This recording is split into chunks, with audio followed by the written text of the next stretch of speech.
La troisième année du règne de Joachim, roi de Juda, Nabuchodonosor, roi de Babel, vint à Jérusalem et l'assiégea.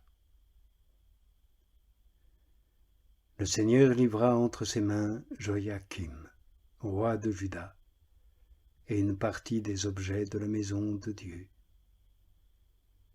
Il les amena au pays de Shinéar, et ces objets, il les introduisit dans le trésor de son Dieu.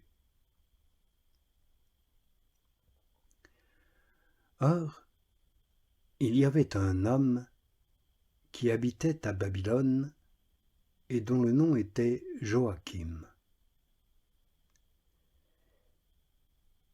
Il prit une femme du nom de Suzanne, fille d'Helkias, qui était très belle et craignait le Seigneur, car ses parents étaient des justes, et ils avaient instruit leur fille selon la loi de Moïse.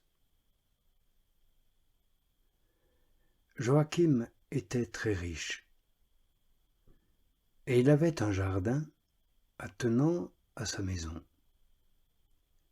Et les Juifs se rendaient chez lui parce qu'il était le plus honorable de tous.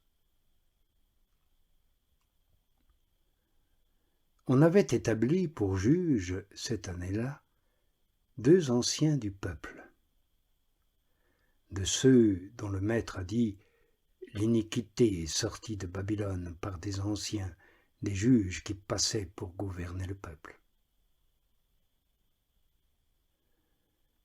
Ces gens fréquentaient la maison de Joachim, et tous ceux qui avaient quelque affaire à juger allaient les trouver. Or, quand le peuple se retirait, vers le milieu du jour, Suzanne entrait et se promenait dans le jardin de son mari. Les 2 anciens qui la voyaient chaque jour entrer et se promener se prirent pour elle de passion.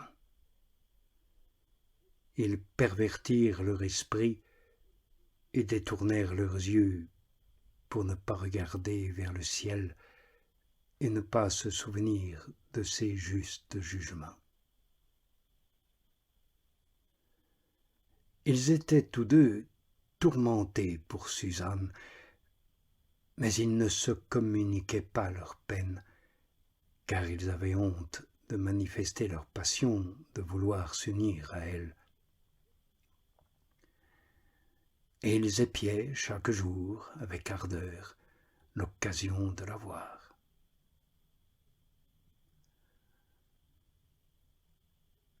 Un jour, ils se dirent, l'un à l'autre, « Allons chez nous, car c'est l'heure du déjeuner. » Et étant sortis, ils se séparèrent. Mais, chacun retournant sur ses pas, ils se rencontrèrent, et, se questionnant sur la cause, ils s'avouèrent leur passion. Et alors ils convinrent ensemble d'un moment où ils pourraient la trouver seule. Or, comme ils épiaient un jour favorable, il advint que Suzanne entra, comme les jours précédents, accompagnée seulement de 2 jeunes filles, et elle eut envie de se baigner dans le jardin, car il faisait très chaud. Il n'y avait là personne, sinon les 2 anciens qui se tenaient cachés et qui l'épiaient. Suzanne dit aux jeunes filles, « Apportez-moi de l'huile et des parfums, et fermez la porte du jardin afin que je me baigne. »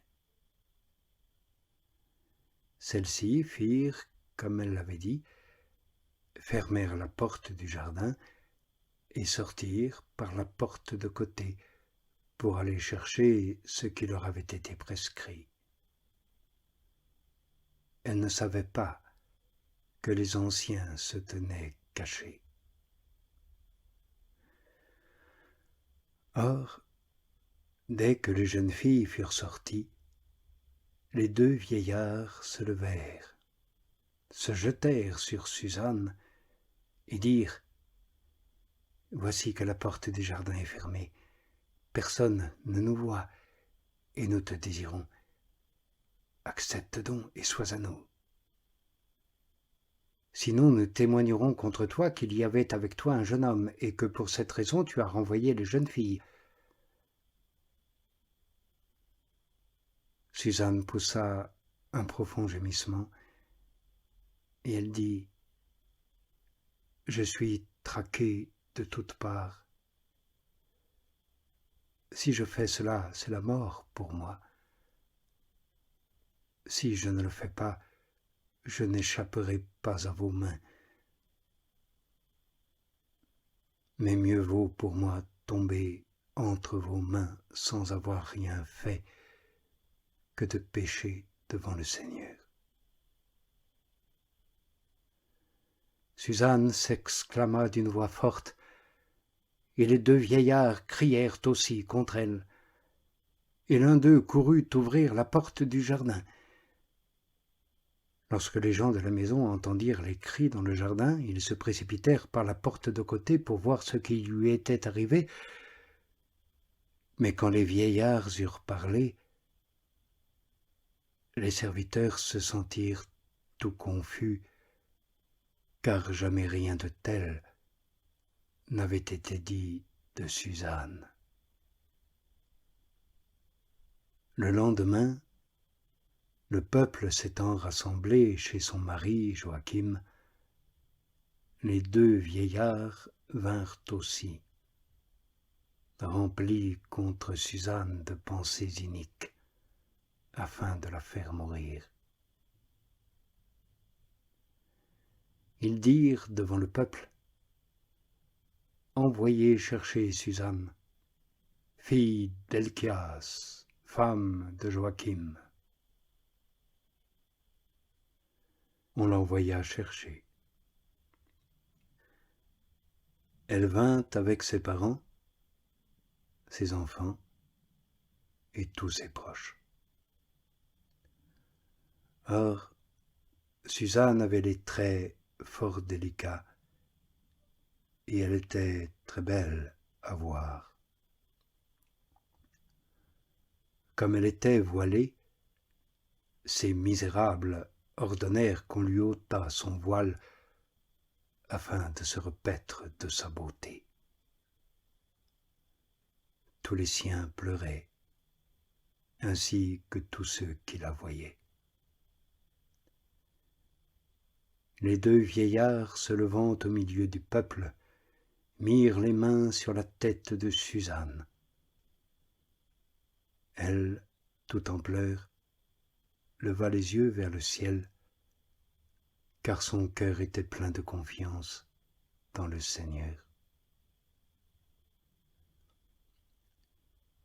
Les vieillards dirent « Tandis que nous nous promenions seuls dans le jardin, cette femme est entrée avec deux servantes. Elle a fait fermer la porte du jardin, puis a renvoyé les servantes. Un jeune homme qui était caché est venu vers elle et s'est étendu avec elle. Comme nous étions dans un coin du jardin, en voyant la famille, nous nous sommes jetés sur eux. Nous les avons vus s'unir. Mais de lui, nous n'avons pu nous rendre maîtres, parce qu'il était plus fort que nous, et qu'ayant ouvert la porte, il a décampé. Quant à elle, nous l'avons prise, et lui avons demandé quel était ce jeune homme, mais elle n'a pas voulu nous le dire. Voilà ce que nous attestons. » Et l'assemblée les crut, parce que c'étaient des anciens du peuple et des juges, et on condamna Suzanne à mort. Mais Suzanne s'exclama d'une voix forte et dit « Dieu éternel, qui connaît ce qui est caché et qui sait toutes choses avant qu'elles n'arrivent, tu sais, toi, qu'ils ont porté contre moi un faux témoignage. Et voici que je meurs sans avoir rien fait de ce qu'ils ont criminellement inventé contre moi. Et le Seigneur entendit sa voix.